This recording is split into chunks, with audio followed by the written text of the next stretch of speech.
real quick. I forgot to show you this before I do the other side. We just need to cut it out. And it's just a real simple X-Acto knife there.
Okay, so there we go, and then pretty much all you need to do is take some sandpaper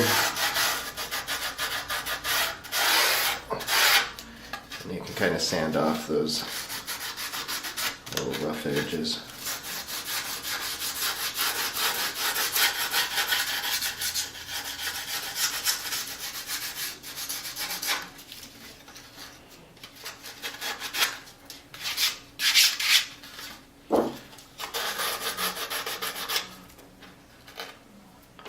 Okay, so just a little bit more cleanup and then I'll go ahead and do the other side, and then that's when I'll come back.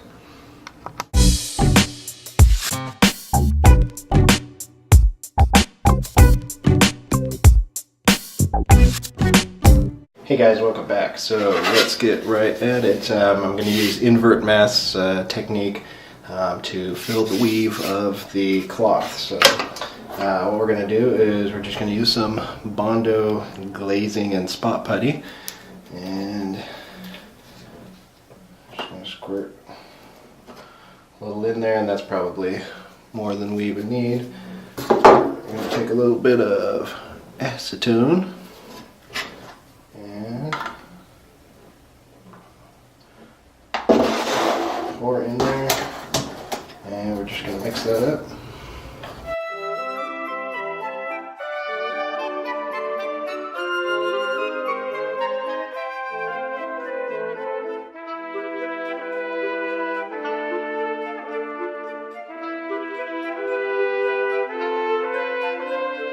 Okay, so pretty much once you get it to a brushable consistency, you're just going to brush it on.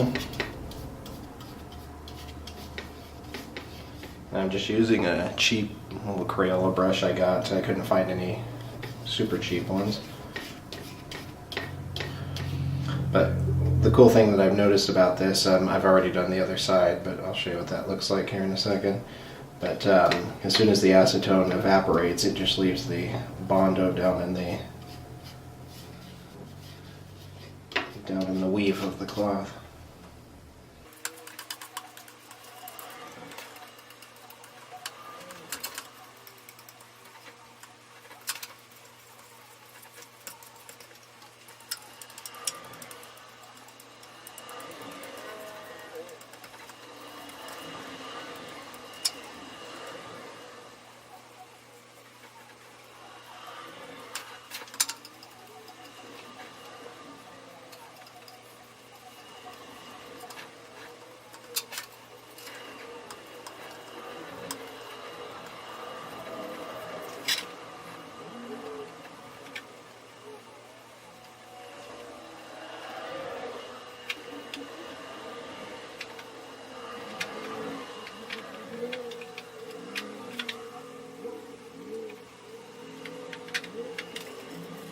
Okay, so this is actually, I put it on a little bit heavy, a lot heavier than I probably needed to.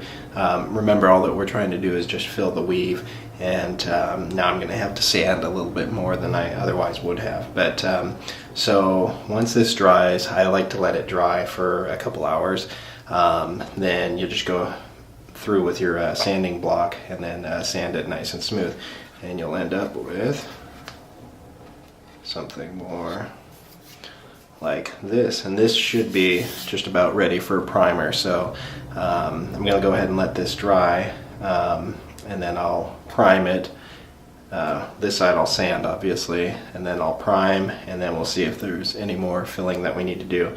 But I like this method a lot better than what I was using before. I was just using another layer of Z-epoxy to try to fill in the weave, but it's a lot harder to sand, so it just took a lot more effort than we really needed to. So, all right, there's that.